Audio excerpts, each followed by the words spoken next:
Hi everyone, welcome to another gift giving session. Let's go straight in. Here we go. Doing versus being. What's this about? We shall see. So I want you to imagine a scenario. Imagine you're with your two friends and you're on an airplane before the lockdown and you forgot to order kosher food. So everyone else is eating their meal. They're all having their airplane meal. It looks kind of good, I guess. And you guys are going hungry. And then one of your friends looks over at the person in front, looks at their meal and says, "Whoa, oh, I would love one of those meals. What an incredible, great meal. We can't eat it. This is not kosher, but if it wasn't for that, for sure I would tuck in for that because that looks like really good stuff. We can't because we only was eating kosher. But if it wasn't for that, sheesh, that looks like nice stuff." Your other friend says, "I'm horrified. How could you say that? It's not kosher. How could you even think about eating non-kosher? It's disgusting. It's gross. Look at that. Milk and meat together. Ugh. Is that a bit of pig inside there? I don't know, a bit of shellfish? How could you think of such thing?" The question is, who's in the right? Do you say, I love it, it's great, but I can't? Or do you say that this is disgusting and I would never eat such a thing? The thought of eating ham or bacon or cheese with meat, or shellfish is disgusting. Which one is the right approach? Think about it now. All right. Let me ask you another scenario and tell me, is it the same or is it different?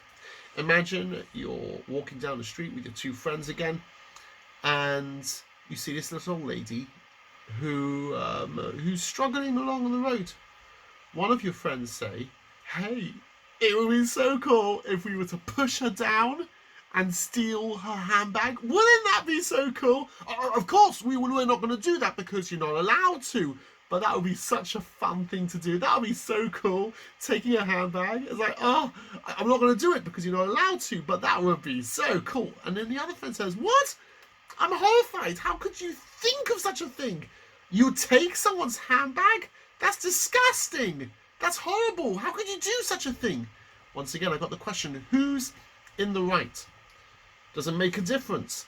Would you say one approach is correct and the other one is incorrect, or both? What would you say? Think about that now. Let's start off with a sifra in Kedoshim. Okay, part of the oral law. Rabbi Zeidman ben Azariah says, a person should not say, "I could never wear shatnez." Again, shatnez is when you put wood and linen together. A person shouldn't say, I would never do such a thing. That's disgusting." Don't say that. A person should not say, "I could never eat pig. Pig is a filthy animal. I couldn't eat such a thing." Don't say that. Rather, don't go, ugh.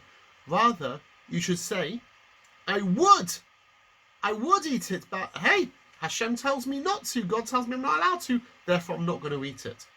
So what you see from here is that don't say, "Pig, filthy animal." Say, "No, I'm sure it tastes very nice. For sure I'll do it, but Hashem told me not to do it." Does this also apply when it comes to knocking over the little old lady? Does it apply also to character traits? Let's see. So this is where the Rambam speaks. And the Rambam differentiates between two different mitzvahs, but I'm now going to explain it within three different mitzvahs. Okay. The three type of categories of mitzvahs goes as follows. Category number one, bing, is known as Chukim. Chukim is plural. The individual is called a chok or chok. Chukim is a mitzvah that we don't understand the reason why. Why are we doing it? I have no idea. Hashem says you're not allowed to do it. Okay, you're not allowed to do it. Why? I don't know why. Those are known as Chukim. Then we have in the middle is Eidim, which we'll get to. And the last one is Mishpatim. rules which seem to make sense. So chukim are the ones we don't understand. And mishpat is the ones which we do understand. So, for example, don't murder. That seems to make any sense. Don't say horrible things. Don't steal. Don't lie. Yeah, they kind of make sense. Stuff where even if you didn't have a Torah, you would also want to keep it. Those mishpatim which seem to be, or mitzvahs sichlius, as the Rambam says, so mitzvahs which make sense in your mind. So on the one side we got chukim, mitzvahs which don't seem to make any sense. Then we got mishpatim, mitzvahs which do seem to make sense. And category number 2 is eidim, which is a bit of an in-between. Ones which kind of make sense and kind of not. So let's give an example. An example of a chok would be not to eat your cheese mac. Why? Don't know. That's what Hashem says. An example of a mishpat is to help this old lady and not to knock her over. Eidim, an example of an eidus, would be an example of keeping Shabbos. Keeping Shabbos is a bit of an in-between.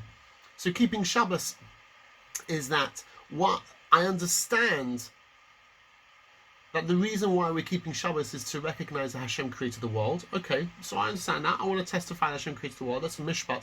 But why each one of these 39 malachas, these 39 things, why I can't drive a car? What's that got to do with anything? How these all connect? That would be considered a chok. So some things in Shabbos we understand, mishpat. Other things in Shabbos we don't understand, a chok, chukim. So we got chukim, those we don't understand, mishpatim, or singular mishpat, which we do understand, and eidim, eidus, stuff which was in between, which we do understand a bit, don't understand a bit. We're going to miss out the middle category, and we're going to work with the 2 different categories. Once again, just to test it one more time. A chok is something which we don't understand, and a mishpat is something which we do understand. All right. Why is it important to be able to make these categories? What difference does it make? And the answer is because it's going to change what the goal is. You have to understand the goal, because if you don't, you might score an own goal. Let me explain. The goal of a chok, chukim, and the goal of mishpatim are actually different. What is the goal of a chok, the ones you don't understand? The goal of a chok is to be able to just say, Hashem, whatever you tell me to do, I'll do it. Don't eat meat. Don't eat pig. Why not? I don't know. But just, I'm here to serve like a butler. I'm here to serve you. Whatever you tell me to do, that's what I'm here to be able to accept it. You tell me not to wear shatnez, no problem, I'm not going to do it. You tell me what to do, I'll do it. That's the goal of chukim. The goal of mishpatim is not that. The goal of mishpat is to be able to build yourself up to be more godlike. So when I'm doing the chukim, I'm saying, God, whatever you want, I'm going to do it. Which means I'm just saying it's not about me, it's about you. When it comes to a mishpat, the focus of a mishpat is I want to build myself up to be more godlike. So let's take a few examples over here. Here we go. What would you say about tzedakah? Tzedakah is a chok or a mishpat. Would you say it's about building the character, or you told me to do it, I'll just do it? And the answer is mishpat. What would you say about not eating octopus legs or any part of octopuses? Would you say I'm meant to build myself to be more godlike someone who would not like octopus, or just you told me to, I don't understand why, I'll do it? And the answer is part of the chukim. What would you say about family values? Being able to be shalom bias, to be able to connect, to be able to be kind to people. What would you say? I think it's pretty obvious. The answer is mishpatim. Moving on to don't steal. What would you say that one is? Would you say it's just I have no idea why? I just don't do it, or no? Of course I understand the reason why. And the answer is it's a mishpat, which means you're meant to be someone who would never steal from someone else, to build yourself, to become more of a godly person. Now, one more. Here we go. What would you say about shatnez, wool and linen? You're not allowed to put wool and linen together. Do you think it's to build yourself into someone who I would never wear wool and linen together? Or no, God told me to, so I'm not going to do it. Answer is simple. It's part of the chukim. Okay. Now, what I want to explain 2 concepts now, because I want to take it a little bit deeper. Here we go. There's something called lishma and something called lo lishma.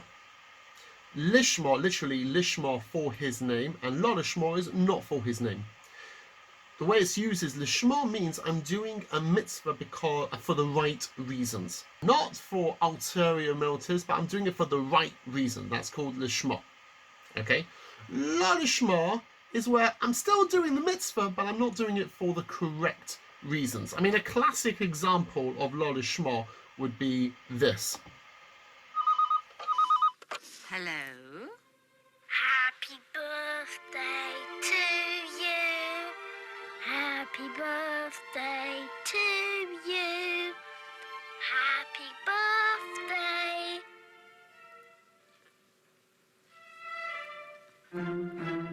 Dear Grandma, happy birthday to you. A voice like an angel. Right, so clearly when he's singing, he's doing it for the sake of the sweet. Has he done a mitzvah? Yeah, he's done a mitzvah. Is it the greatest one? Not so much, because he's doing it for the sake of the sweet, not for the right reasons. So once more, lishma is when you're doing it for the right reasons, and lo lishma is when you're doing it for the not right reasons. Is it still worth something when it's lo lishma? Yes, it is. It's just not the best way of doing it. Now, I want to tell you something which I find is absolutely fascinating. Are you ready? I think this is really, really fascinating. Let's go back to what we said beforehand about our Chukim and Mishpatim. And what's interesting is that the lishma, which means the right way to do a chok, is actually going to be a lo lishma, the incorrect way of doing a mishpat. Let me go through that again. What's going through your mind when you're keeping the chukim correctly, if you have that in mind when you're doing a mishpat, you're actually having the wrong intentions. It's not the ideal way of doing it. So let's go through that again. If someone does a chok, let's say, for example, not eating bacon, what am I meant to be thinking when I'm not eating bacon? Am I meant to be thinking, ew, gross? Or am I meant to be thinking, for sure I'll eat this, but that's what Hashem told me to do, so that's what I'm going to do? And the answer is the latter. Hashem told me not to, so I'm not going to eat bacon. That is the ideal way of doing it. But if you take that attitude now and apply it to a mishpat, that means don't punch, so let's say don't cause anyone pain, don't harm anyone. So if I now take that same attitude, which is, I have no idea why, but just that's what God told me to do, so I'm going to do. You take that to not hitting someone. I would love to hit someone, of course I'm going to hit someone, but hey, God told me not to, so I'm not going to hit someone, punch someone in the face. That is not the ideal way of doing it. That's not what you're meant to do when it comes to a mishpat. It's not about just doing the act of kindness when deep inside you're thinking, I really don't want to do this. Really, I like to smash the guy up in the face, the little, but of course I'm going to give him a smile because, hey, that's what God told me to do. That is the incorrect way of doing the mitzvah. Is it worth something? Of course it's worth something. But is that the ideal way of doing the mitzvah? Definitely not. Take this clip, for example, where he does the act, but it doesn't affect him as a person. The act, that's not the way to do it. Hi, Mr. Reed. Whoa, hey. Did you do something to your hair? It's a bit extreme, isn't it? No, I mean, that's a thing nowadays, right? Well, he said it would accent my facial features. Well, that's what it does. It completely accents your facial features. We're just gonna go down to my office now. Hey, Fletcher. Hey, Pete. You losing a little weight? I don't know. Maybe. Looks and personality. A double threat guy. Hey, Mr. Reed. Hey, man. It's Randy. Yeah, I know. Taking lunch orders, Mr. Reed. Anything? No, thanks. Had so much for breakfast, I'm just about ready to pop. I mean, I'm full. Okay. Great.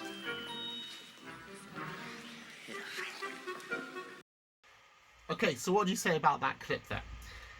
He is clearly not a kind person, quite arrogant, if you ask me. He's doing it for the sake of flattery. But he's maybe doing acts of kindness, but he is not a kind person. If he's doing it just because, hey, that's what I have to do, in this case over here, just because I'm doing it for the sake of flattery, that is not the way to do the mitzvah. If when it comes to eating kosher, it's, okay, well, this is what God told me to do, fine. But That's not how you're meant to relate to people. That's not the way to be able to do the mitzvah properly at all. The real question actually is if it's worth anything in that case, because flattery actually is an avera. You're not meant to be flatter. So in that case, it's actually not simple at all whether he's really done anything good. Question about that. Okay, but now let's take the opposite way around as well. Let's say for a mishpat, don't steal. The lishma, which means the ideal way through a mishpat is that this is who I become. I am meant to become someone who would never dream of stealing because that's a horrible thing to do. When it comes, you should become a giver, give tzedakah, be kind, feel other people's pain. What is the correct way of doing it? Not because, well, that's what Hashem told me to do, but because you build yourself into this is who I am. In essence, I am someone who cares for other people, making yourself more godly. That is the way you're meant to do the mitzvah. But let's say you take that and you apply that kavanah, that thought, and you apply it to chukim. What that now means is that why am I not eating kosher? Why am I eating kosher and not eating bacon? Because I understand it. If you take that attitude, it's, no, I would never eat bacon because I can understand why it's not good for me. Why is it that you wear shatnez? Oh, because I understand that, it makes sense to me. Now that it makes sense to me, that's why I'm keeping it. That's not the way you're meant to do a chayk. When it comes to the chukim, the whole idea, the whole goal is to be subservient, to do what Hashem tells me to do. You want that for me? I'm going to do it. But if you say I'm doing it because I understand the reasons, that means you're not doing it because Hashem told you to. It's because I understand. Have you ever had that situation before? Someone asks you to do something and it's like, well, if I understand it, then I'll do it. And if I don't understand, no, I'm not going to do that.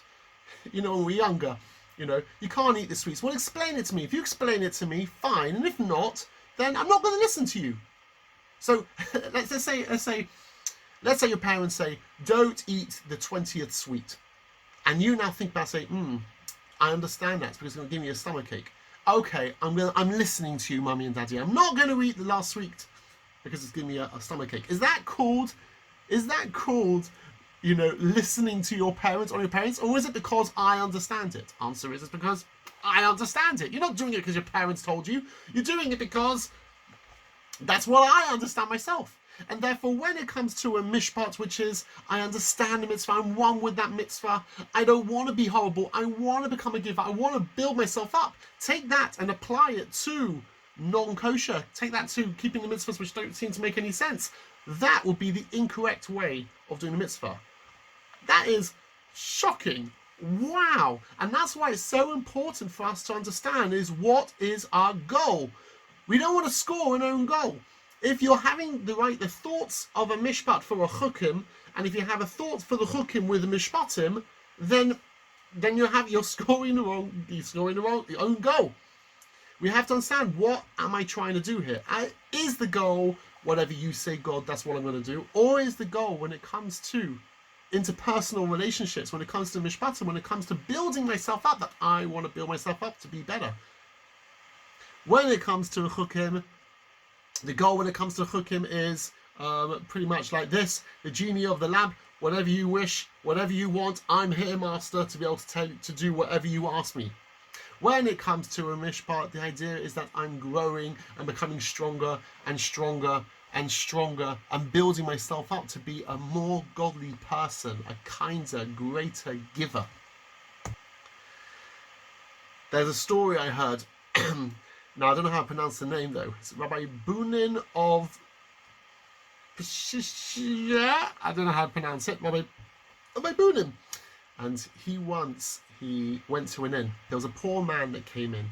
And the poor man that came in said to the innkeeper, look, I've got nowhere to go. It's so cold outside. Is there any way, please, that I can come in? It doesn't seem like, I don't know are there any beds available? There definitely were beds available. Is there any chance I can come in? The innkeeper thought, you know what, okay, fine, come in. You can come in. The beds aren't being used. You can come in anyway. And then the guy said, look, now that I'm here as well, I don't have any money. Is there any chance I could get a drink? And he said, you want a drink as well? All right, take a seat. And what happened was the innkeeper, he started pouring the drink, And he was about to give it, and then he poured it all down the drain. And then he went back and he poured another glass. And then he poured it all down the drain. And then he poured another glass and he poured it down the drain. He did it several times, pour a glass, pour it down the drain, and finally, with a smile, he poured the cup and he gave it to the man. And the man drank it. And the question after, I think when Bunam asked him, or he told Bunam, he said, well, what on earth was going on over there? What are you doing? He said, I'll tell you. He said, when I poured that drink, I wasn't happy. And I was thinking, what a waste. Why should I give it to him? He's not giving me any money. And then as I was about to give it, I was thinking, that's not the right attitude. You know what? If I'm not happy to give it to him, I'm going to lose out. I'm just going to chuck it down. So I chucked it down. And I thought, let's do it properly now. Let's give him the drink. I don't want to give him the drink. It's such a waste. You really? I don't want to waste. Here, waste it. And he was having an internal battle. So he did it again. And he poured it. It's like, should I not? Of course I can do the action of giving it. But am I a giver? Am I building myself up? No, I don't actually want to give it to him. And I did it again and again until finally I said, you know what? This is ridiculous. I'm wasting so much over here. This is not a waste. For me to be able to use my drink, to be able to give it to someone, that is a kindness. And that's what I want to do. And therefore he poured it. And he said, this time I want to. I've got to the stage, I want to be able to give a drink. He poured the drink and he gave the drink. You see, it's not about doing the action of giving. If it was a chukim, if it was a choy, yes, but it's not. When you're becoming a giver about kindness, it's not about doing acts of kindness. It's about being a kind person, about being a giver. So in conclusion, doing versus being. What is it? What's important? Well, it depends. If it's about the chukim, the mitzvahs, which don't seem to make sense, then what's important is just do it. You don't have to be I am a person who will never eat pig. It's not that. Just do the mitzvah. Why? Because it's about what you want, Hashem. I'm here to serve you. But when it comes to a mishpat, then it's not doing the action. That's not what it's about. It's about being a person who is a great, building yourself up to become more godly, being someone who cares for other people. It's not, when it comes to a mishpat, when it comes to becoming a giver, it's not about doing giving, but rather, what is it about? It's about being a giver.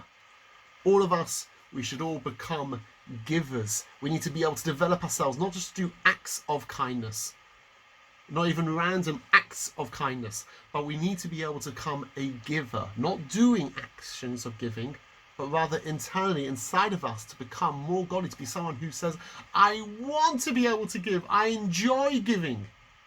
As always, be great, be a giver, and we'll see you in the next video.